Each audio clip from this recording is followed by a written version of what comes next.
Hello, my name is Miss Bryce and I'm going to be talking to you about Year 11 history at Cotham School.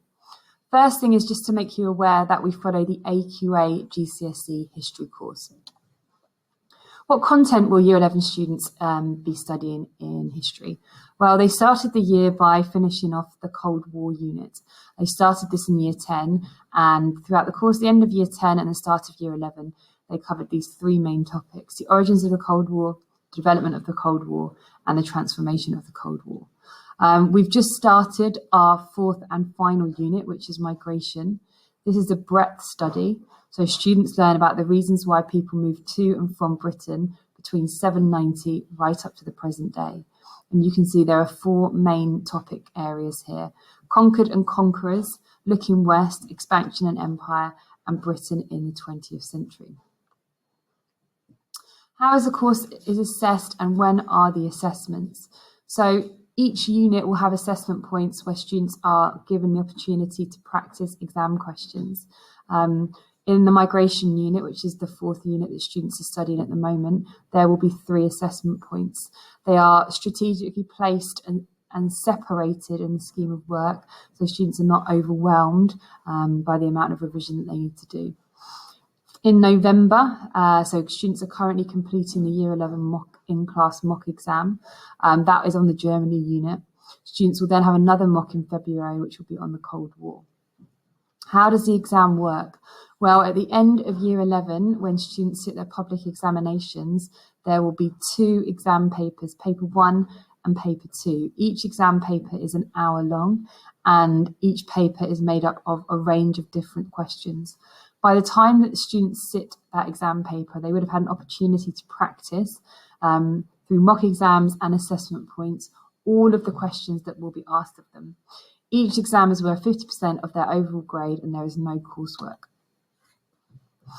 Most of the homework that will be set for Year 11 history will be revision homework, so going over key content, or exam practice, which will be going over key skills.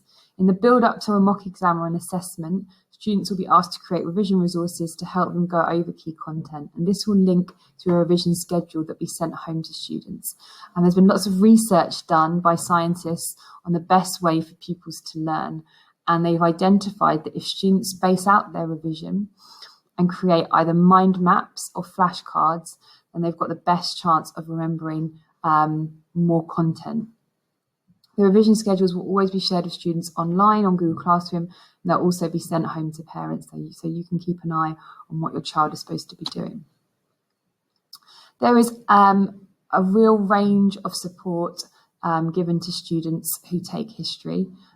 First of all, a really invaluable resource is that all the lessons and resources for the GCSE course can be found on the Humanities School Weebly. So students type in Humanities School Weebly, they scroll down to Key Stage 4, and then they open up the Google Drive and they find the lesson that they were working on, and everything is there for them. So if they miss a lesson or if they want to go over anything, then they can access it on the Humanities School Weebly. All the textbooks in the library are all on Caboodle, which they can access online. So again, if students ever want to make any more notes or they're not sure about something, they can go online on Caboodle and they can read that information. There are past papers and examiners' reports all on the VLE, but also on the Google Classroom Year 11 revision page, and this can help any students prepare for an assessment points. We provide student technique revision guides for all 4 units of the history exam, and if you want to really challenge yourself, then there are stretch and challenge activities available on the history VLE regularly.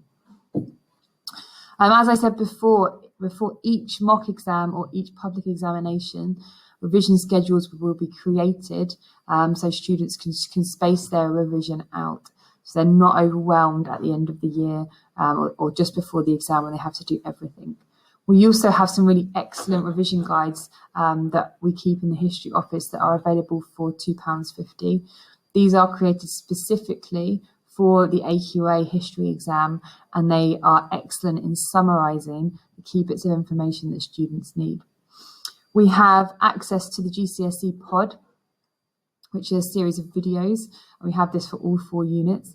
These are also posted on the Year 11 GCSE revision page on Google Classroom. And I also really recommend using BBC Bitesize for self-testing and Seneca.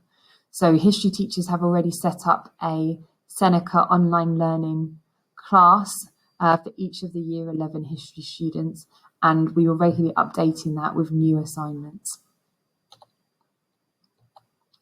So how is progress monitored on the course? So students will be internally assessed through in-class assessment points.